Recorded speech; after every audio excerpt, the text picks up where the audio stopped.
Normally, Brian, each word starts is reserved for Patreon, but today is an episode that I'm going to do for the masses.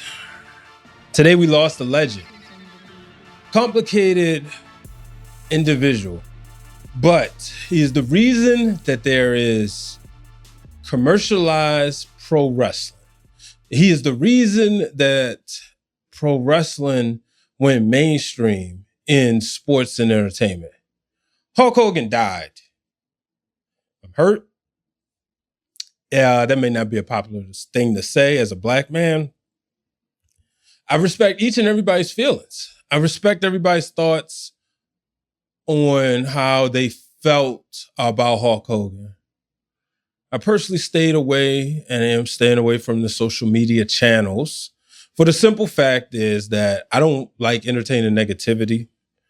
I don't want to celebrate a death, let alone celebrate the death of my favorite professional wrestler. But my thoughts are, man, think about Hulk Hogan.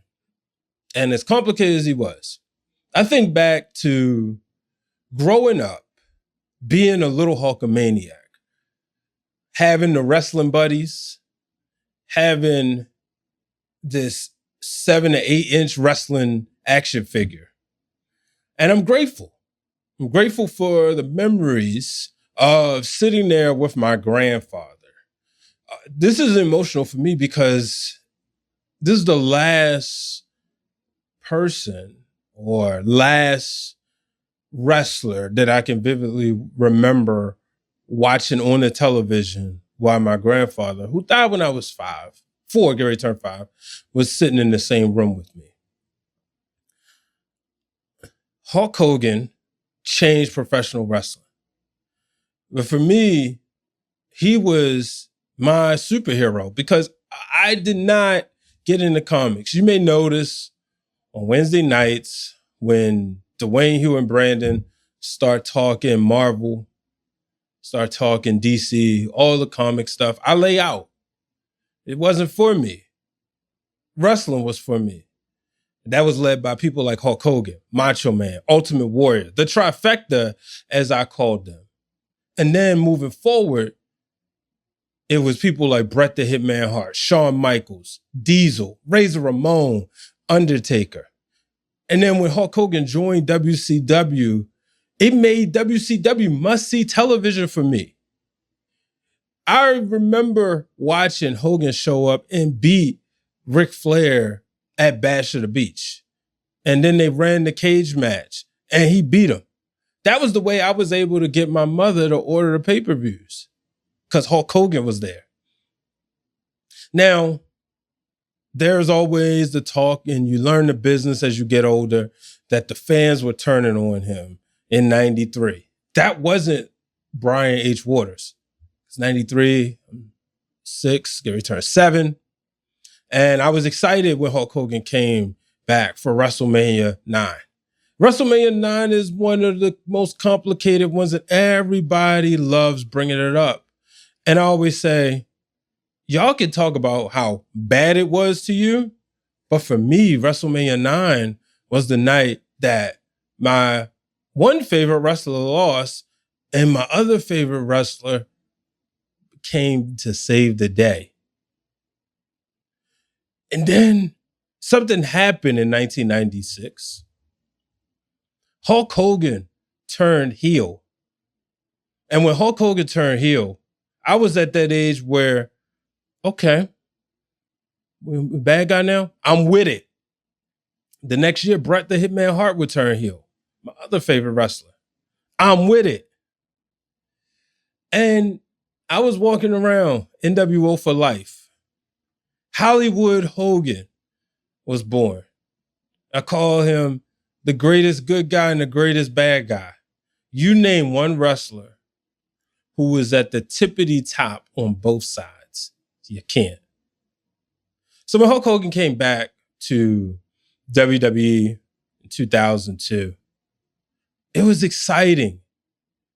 You know, around the time when he put back on the red and the yellow, and then eventually the whole stuff with Bash at the Beach happened with Vince Russo, that was tuned out. that didn't matter to me. But when he came back, I was all in. And then we got Hogan versus Rock, a dream match. And I always remember Jerry the King Lawler saying, we'll never get Tyson and Ali. We'll never get Bonds and Ruth.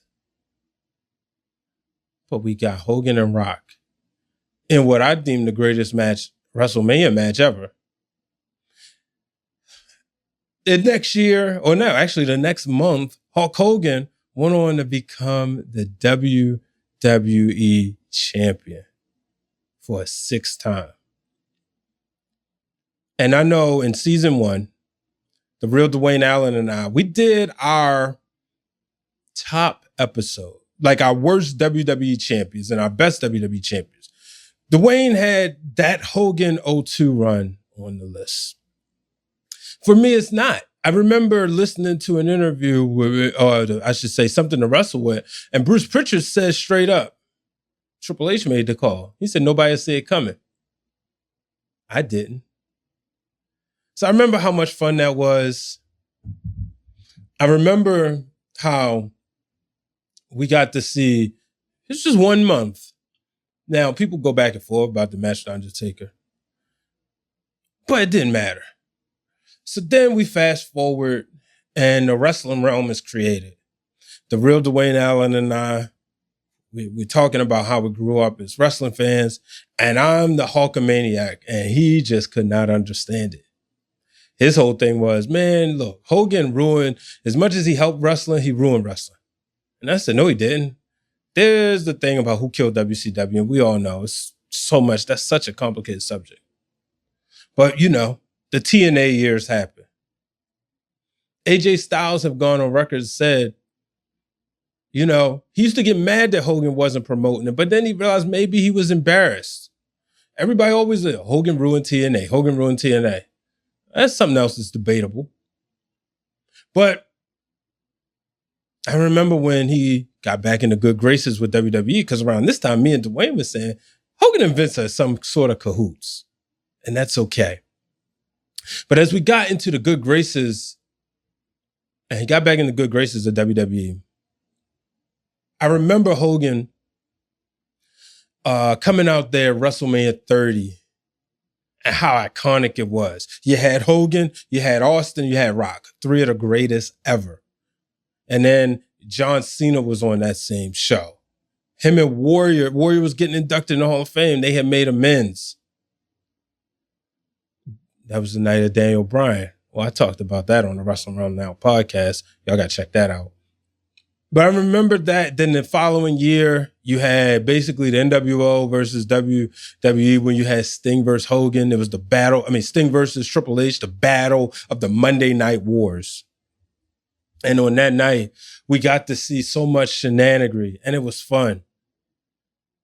And then later on in the year, 10 years ago to this day, the sex tape came out.